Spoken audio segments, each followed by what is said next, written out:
Hello दोस्तों, welcome back to let's code with Sohail. आज हम शुरू कर रहे हैं एक brand new series Bootstrap complete tutorial. इस सीरीज़ में हम बूटस्ट्रैप का बेसिक से लेकर एडवांस लेवल तक सब कुछ कवर करेंगे, स्टेप बाय स्टेप, बिल्कुल इजी तरीके से। तो अगर आप एक फ्रंट एंड डेवलपर बनना चाहते हैं या एक रिस्पॉन्सिव वेबसाइट बनाना चाहते हैं तो बूटस्ट्रैप आपके लिए एक मस्ट हैव स्किल है। चलिए बिना टाइम वेस्ट किए शुरू करते हैं बूटस्ट्रैप का इंट्रोडक्शन। सबसे पहले हम समझते हैं कि बूटस्ट्रैप होता क्या है। What is bootstrap? बूटस्ट्रैप एक open source front end framework है जो कि HTML, CSS और जावास्क्रिप्ट का कलेक्शन है। इसका मेन काम होता है कि आपकी वेबसाइट को एक प्रोफेशनल और रिस्पॉन्सिव लुक देना बिना ज़्यादा CSS लिखे। अब आप सोच रहे होंगे रिस्पॉन्सिव का मतलब क्या होता है।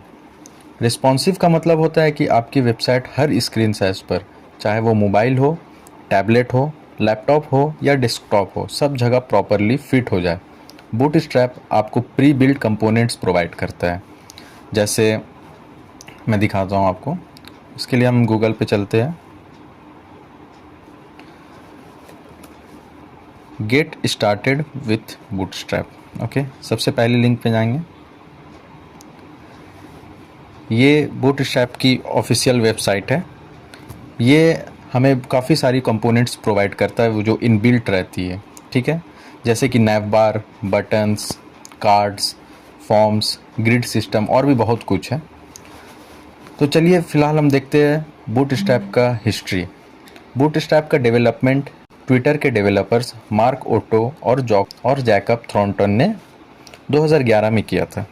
पहले इसका नाम ट्विटर बूटस्ट्रैप था, लेकिन जैसे जैसे इसको ग्लोबल डेवलपर्स कम्युनिटी का सपोर्ट मिलता गया, ये एक अलग पावरफुल फ्रेमवर्क बन गया। अभी लेटेस्ट वर्जन बूटस्ट्रैप 5 चल रहा है, जिसमें काफ़ी नए फीचर्स ऐड किए गए हैं। इस सीरीज़ में हम बूटस्ट्रैप 5 को डिटेल में समझेंगे। अब बात करते हैं कुछ इम्पॉर्टेंट फीचर्स की जो बूटस्ट्रैप को इतना पावरफुल बनाते हैं। ओके, तो जिसमें से सबसे पहला है grid system. Bootstrap grid system 12 column layout पर बेस्ड होता है। इसकी हेल्प से आप इजीली अपने पेज को डिफरेंट सेक्शंस में डिवाइड कर सकते हैं। आपको अगर अभी कुछ नहीं समझ आ रहा होगा ग्रिड सिस्टम के बारे में तो आप बिल्कुल टेंशन मत लीजिए, क्योंकि जब हम प्रैक्टिकल करेंगे तो आप सब समझ जाएंगे क्या होता है ग्रिड सिस्टम। और नेक्स्ट फीचर्स है रिस्पॉन्सिव डिज़ाइन। आपको अलग अलग स्क्रीन साइज के लिए अलग CSS लिखने की ज़रूरत नहीं पड़ती। बूटस्ट्रैप ऑटोमेटिकली एडजस्ट हो जाता है। Next, pre built components. जैसे कि मैंने आपसे पहले कहा, नैव bar, buttons, forms, cards, table, सब कुछ रेडीमेड मिलता है, आपको सिर्फ क्लासेस यूज़ करनी होती है। Next, browser compatibility. ये Chrome, Firefox, Safari, Edge, Opera सभी मेजर ब्राउज़र्स पर स्मूथ काम करता है। Next, customizable. अगर आपको डिफ़ॉल्ट डिज़ाइन पसंद नहीं आता तो आप बूटस्ट्रैप को इजीली कस्टमाइज भी कर सकते हैं। अब हम बूटस्ट्रैप का एक प्रैक्टिकल एग्जांपल देखेंगे ताकि आपको प्रैक्टिकली समझ आए कि ये कैसे काम करता है। हम एक सिंपल 3 कॉलम लेआउट बनाएंगे जो रिस्पॉन्सिव होगा। तो चलिए VS कोड ओपन करते हैं। तो हम अपने VS कोड पे आ गए हैं। सबसे पहले हम HTML का जो बॉयलर प्लेट है वो लिखते हैं, Shift+! ये हमारा HTML का बॉयलर प्लेट है। हम टाइटल इसे दे देते हैं लाइक इंट्रोडक्शन। ओके, अब बूटस्ट्रैप यूज़ करने की कुछ रूल्स हैं, लाइक जिसके लिए हमें बूटस्ट्रैप के पेज पे जाना होगा। उससे हमें फर्स्ट ये लिंक जो टाइटल के नीचे है, ये लिंक कॉपी करनी होगी। ओके, कॉपी हो गई, हाँ। और हमें यहाँ पे टाइटल के नीचे इसे पेस्ट कर देना है। फॉर्मेट कर देते हो, हाँ।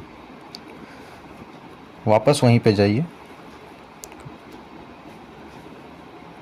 ये जो दोनों लिंक है इसे यहाँ से कॉपी कर लीजिए और यहाँ बॉडी के ऊपर यहाँ पे पेस्ट कर दीजिए। ओके, तो ये हमारा बूट स्ट्रैप कनेक्ट हो चुका है, मीन्स हमने लिंक कर दिया है। ओके, तो अब आगे चलते हैं। सबसे पहले हम एक डिव लेते हैं। ओके, जिसे हम क्लास दे देते हैं कंटेनर नाम का।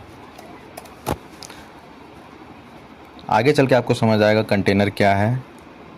अभी फ़िलहाल मैं एक प्रैक्टिकल आपको दिखा रहा हूँ कि काम कर रहा है कि नहीं। ओके, इसके अंदर एक और डिव लेते हैं जिसे हम क्लास देते हैं रो नाम की। देन इसके अंदर हम एक और डिव लेंगे जिसे हम क्लास देंगे कॉलम नाम की। देखिए, हमने सबसे पहला एक डिव लिया जो कंटेनर नाम की है, उसके अंदर एक डिव लिया रो नाम की। मीन्स ये जो पूरी स्क्रीन है वो एक रो में हमने कह दिया कि वो एक रो है। और ये आप एक चीज़ ध्यान में रखिए, ये पूरी स्क्रीन सिर्फ 12 से ही डिवाइड हो सकती है, उससे ज़्यादा नहीं। मीन्स अगर हम एक कॉलम बनाना चाहेंगे तो हम 12 को डिवाइड करके मान के, जैसे 2 का एक कॉलम, 2 2 2 2 मीन्स 2 2 का हम 6 कॉलम बना सकते हैं, या 3 का करना हो तो हम 4 कॉलम बना सकते हैं, और 4 का करना हो तो 3 कॉलम बना सकते हैं। मीन्स 12 से ज़्यादा नहीं होना चाहिए। ठीक है, तो उसके अंदर हम यहाँ पे एक कॉलम ले लेते हैं क्लास। हम 2 सेक्शन में डिवाइड करना चाहते हैं तो 6 ले लेते हैं। ओके, एक और डिव ले लेते हैं, इसे भी हम कॉलम क्लास दे देते हैं कॉलम 6 की। ठीक है, तो ये हमारा 2 कॉलम में डिवाइड हो चुका है, मीन्स 2 सेक्शन में डिवाइड हो चुका है। इसके अंदर हम एक ऐसे ही कुछ लिख देते हैं, लाइक H2 ले लेते हैं, इसमें हम लिख देते हैं ये कॉलम 1 है। ओके, यहाँ पर हम लिख देते हैं H2 में ये कॉलम 2 है। ओके, अब इसमें हम कुछ कलर भी ऐड कर देते हैं, लाइक ये बैकग्राउंड हो जाएगा वार्निंग। मैं बताऊंगा आपको ये क्या है। इसका हम बैकग्राउंड ले लेते हैं सेकेंडरी। ओके, तो चलिए अब देखते हैं ये काम कर रहा है या नहीं। हम इसे लाइव सर्वर पे ओपन करते हैं। जैसे कि आप यहाँ देख सकते हैं ये 2 कॉलम में डिवाइड हो चुका है, कॉलम 1 एंड कॉलम 2। कॉलम 1 में हमने बैकग्राउंड वार्निंग लिया था, मीन्स येलो, और कॉलम 2 में हमने बैकग्राउंड सेकेंडरी लिया था, मीन्स ग्रे। ओके, तो वापस हम कोडिंग पे अपने चलते हैं। यहाँ हमने बूट स्ट्रैप का CDN लिंक यूज़ किया है जो लेटेस्ट वर्जन लोड करता है। जैसे कि पहला ये लिंक और नीचे हमने बॉडी के ऊपर ये 2 लिंक जो यूज़ किया था। फिर एक कंटेनर क्लास यूज़ किया है, उसके बाद हमने रो बनाया है डिव के अंदर, और फिर 2 कॉलम लिए 6 और 6 की जो डिवाइड करती है। बैकग्राउंड जो हमने वार्निंग बैकग्राउंड सेकेंडरी लिया है ये कलर्स के लिए है। आप जब इस पेज को ब्राउज़र में देखेंगे तो ये 2 कॉलम साइड बाय साइड में दिखाई देंगे। ओके, तो दोस्तों आज हमने देखा कि बूट स्ट्रैप क्या होता है, इसका हिस्ट्री, फीचर्स और एक प्रैक्टिकल एग्जाम्पल। अगली वीडियो में हम देखेंगे कैसे बूट स्ट्रैप को अपने प्रोजेक्ट में सेटअप करते हैं। अगर आपको ये वीडियो पसंद आया तो लाइक करें, सब्सक्राइब करें और बेल आइकन भी प्रेस करें ताकि आपको नेक्स्ट वीडियो का नोटिफिकेशन सबसे पहले मिले। मिलते हैं नेक्स्ट वीडियो में, तब तक के लिए कीप कोडिंग, कीप लर्निंग।